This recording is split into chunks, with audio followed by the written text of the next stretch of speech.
Hi everyone, this is Demo Gonzalez of Heartwood Financial Services.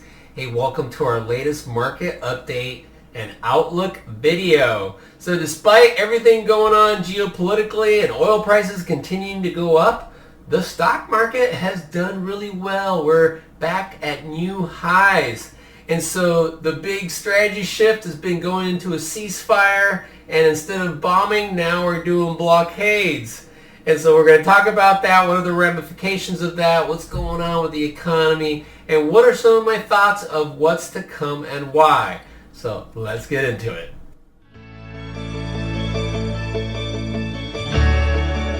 All right, here are the asset class returns for the month of April.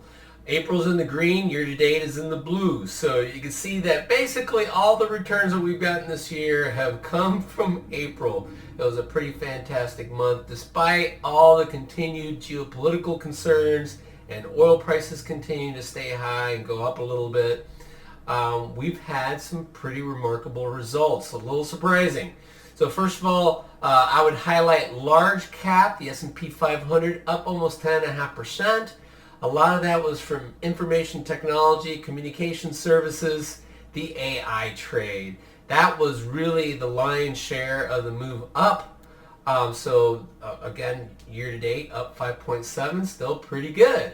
And small caps done pretty well, mid caps as well. They've done pretty well. So not up as much as the large cap, but still pretty good month, up 7.8.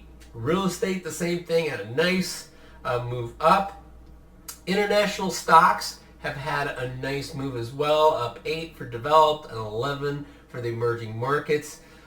There's some tech stocks, especially over in Korea, Taiwan, that have a lot of semiconductor and memory stocks that have just been going through the roof as part of this AI trade. So you've been seeing those markets participate quite nicely. Fixed income has been kind of flat. Interest rates actually went up a little bit. There's concern about inflation kind of coming back because of the oil prices staying high and starting to filter down to a lot of the different products and services that we use here. High yield was up a little bit, so that was nice to see, not as much, but still up better than the aggregate bonds. And commodities were also continuing to go up. Oil prices continue to go up, although the rate of change has slowed down. Most of that happened in March. So energy, again, the bigger part of the contribution here. Gold was actually down a little bit, so gold hasn't been a big contributor there except for the beginning part of the year, which is part of why we're seeing commodities with this huge skyscraper of a bar chart here. Because it was energy and precious metals with the commodity exposure there. So we're going to get into what's been going on, what are some of the economic indicators, and some of my thoughts of what's to come. So let's go. All right, let's start with a quick inflation update. We had the PCE numbers actually just come out a few days ago. The PCE, which is again the favorite metric for inflation that the Fed uses, was up 0.7% month over month.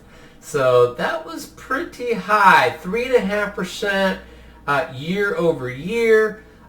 So again, we're trying to shoot for 2%, so going to 3.5%, which is actually a little higher than the previous month, was not a good sign. So this is a little discouraging that we're going in the wrong direction. I think everybody knows why. We got energy prices that are going up quite a bit. Core PCE, this excludes energy and food, so that does look a little bit better. It was up 0.2. And 0.2 is actually not too bad. You know, you annualize that, and it's about 2.5, so that's not too bad. But 3.2 year over year, so again, over 3%, kind of going, again, in the wrong direction. So because of this, we're hearing more about the Fed on hold, and there's actually been some dissenting votes about some of the language that the Fed is using about, waiting till they do cuts, and they're talking about maybe removing some of that language and maybe leaning a little bit more towards even raising rates. There's a few Fed governors talking about that, so we'll talk about that a little bit more here in the next slide. All right, here's my big three report showing all the economic indicators and showing what's been happening with the economy. The numbers above 50 means that there's expansion in the PMI numbers. That's what we want to look at. They're all above 50, so that's a good sign. So the economy has continued to be pretty resilient. The ISM manufacturing was at 52.7, exactly what it was last month. So that's no change, but again, positive. The ISM services was up 53.6. It was down a little bit from 54, but 54 is really high, and it's still well above 50. So I would say the trend is down, but still pretty good. And then today we just had the unemployment report that came out. The Friday number, it was at 115. And so that was pretty darn good. And the unemployment rate was the same at 4.3. So again, a little better than expected. The numbers were more in the 60 to 70,000 new jobs. And so that is down a little bit from before because we had a 178, which was a massive number. So it wasn't as good as that, but it was still a pretty positive number. So again, the economy is still pretty resilient here. All right, so the Fed had their meeting last week. There was no change, pretty much as expected. So the Fed funds rate stays at 3.5 to 3.75. So that's still, a little bit on the high side from what we've seen over the last decade or so. Kevin Warsh, which is being nominated right now and going through the congressional approvals from the Senate and the House to get him through. So he's going to be potentially going to be the new chairman of the Federal Reserve. He is obviously a little bit more open to cutting rates. And so that is, if he does get confirmed, that is a good sign for the potential of cutting rates in the future. He's looking at things a little differently.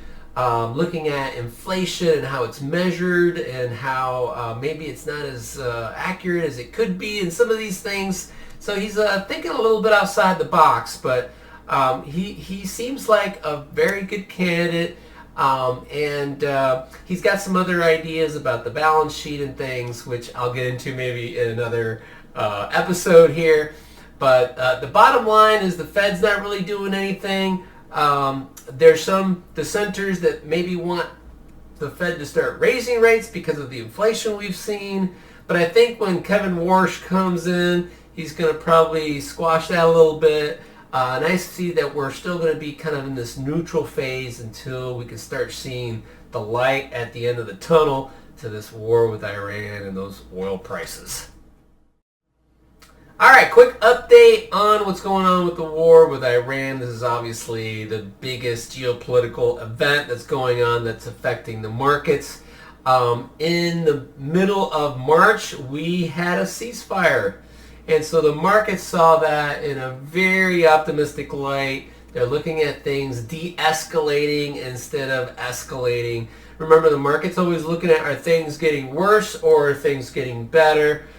So I would argue that they're still miles apart from coming up with any kind of agreement, but at least things are de-escalating and getting a little bit better. The kinetic part of the war is still there, but it's definitely been reduced. You could see the Trump administration is trying to minimize when there's attacks and when there's things blowing up. They're saying they're not, the ceasefire is still in effect. So they want the ceasefire to continue. They want the negotiations to be successful. The problem is that everybody has their own version of what that looks like, including Iran. So we have to come up with hopefully a solution here soon, because in the meantime, oil prices have been continuing to go up. But at least since there are some talks, it seems like the market has been taking kind of a glass half full approach to this. The blockade is definitely putting more pressure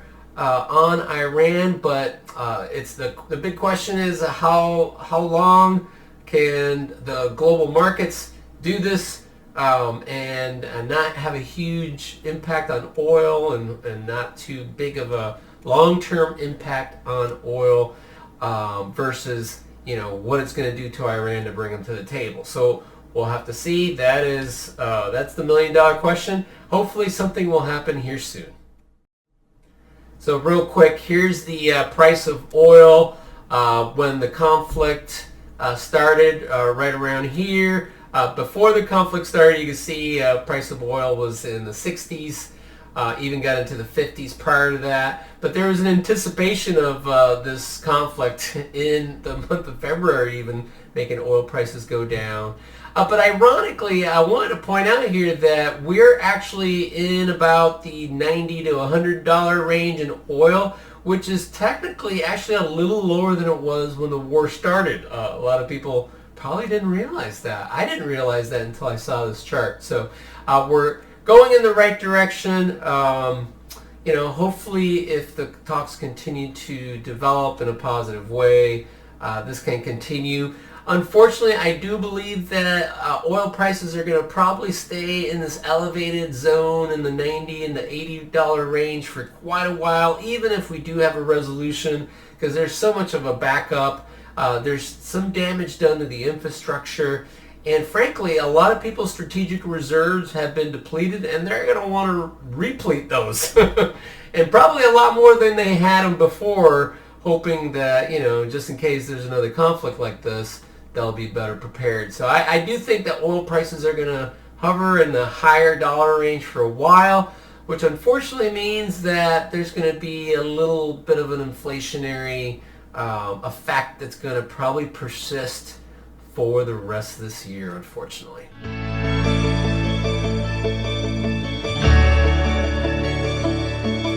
What's the number one reason why the market's been going up? Obviously the ceasefire helped. The negotiations are helpful. Hopefully they get somewhere. But at the end of the day, it's all about the earnings. And so this is a chart that shows the Q1 earnings expectations going back in time at the end of last year and through January, February, March. And then all of a sudden you can see in April how the earnings expectations and the current earnings growth have just been knocking the cover off the ball. We're talking about 27.1% earnings growth. Okay. Usually it's more like 6 to 7% earnings growth, and the expected earnings growth was at about 13, which was high. It was already high. People were thinking it was too high, but it ended up being too low. So the fact is that you're getting huge earnings growth. You're getting big earnings growth from not only the energy companies, but a lot of the AI and AI adjacent companies that are just making a lot of money right now, and their earnings are very strong. And that's what's holding up the market. In fact, that's what's rejuvenated this AI trade here recently. All right, and the final thing I wanted to bring up is there is a big summit that's going to be taking place here in the next week or so, May 14th. The president's going to be flying out to China, and presidents in big economies like the U.S. and China don't get together unless there's been weeks, months of talks between all their subordinates. And so what they're going for is probably some sort of signing ceremony, really. And so my point here is that, first of all, this is a big event. When they get together, there's probably going to be some arrangements being made, some compromise being made. And so I feel like the tariffs that we've had on China could change a little bit and probably get softened a little bit. And unless the situation with Iran is rectified, which I'm sure the Trump administration is really trying to get this done beforehand, but it doesn't look like it will. I would imagine the U.S. is going to be asking China to help out with that. And China's not going to do it for free. They're going to want accommodations. And their accommodations are mostly on the economic side. So actually, from a stock market and an economic standpoint, I actually see this as a very positive thing. Tariffs have been part of what's been kind of creeping the inflation numbers up a little bit. So if that gets softened, and if the relations with China improve a little bit, that will be a very good sign. And if we can get some help from them on resolving the issue with Iran, that would be very good in many different facets. So I see this as a catalyst potentially for some better times to come here. All right, so here's the bottom line, the Hartwood implications. I'm still on the neutral camp, although I'm starting to tilt a little bit more bullish. I showed you, the earnings have been very good. I think there's potential if the Iran situation gets rectified, if there's some deals that soften the tariffs and the relations with China. Those are all going to be nice tailwinds.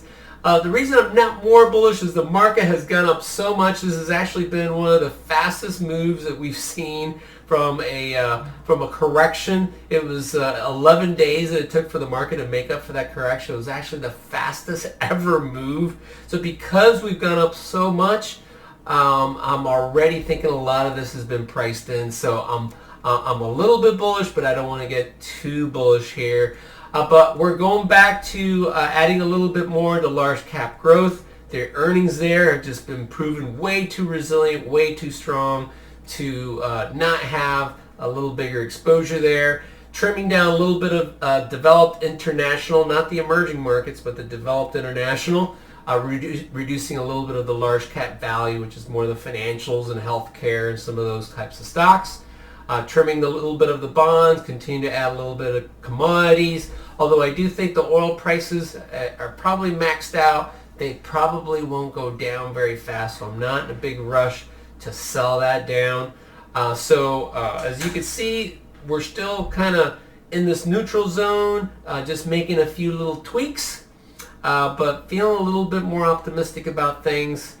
So we'll keep an eye on things as always, but thank you for watching. I hope this was helpful.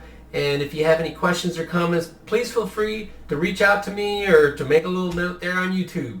Thanks a lot, guys. God bless. Bye-bye.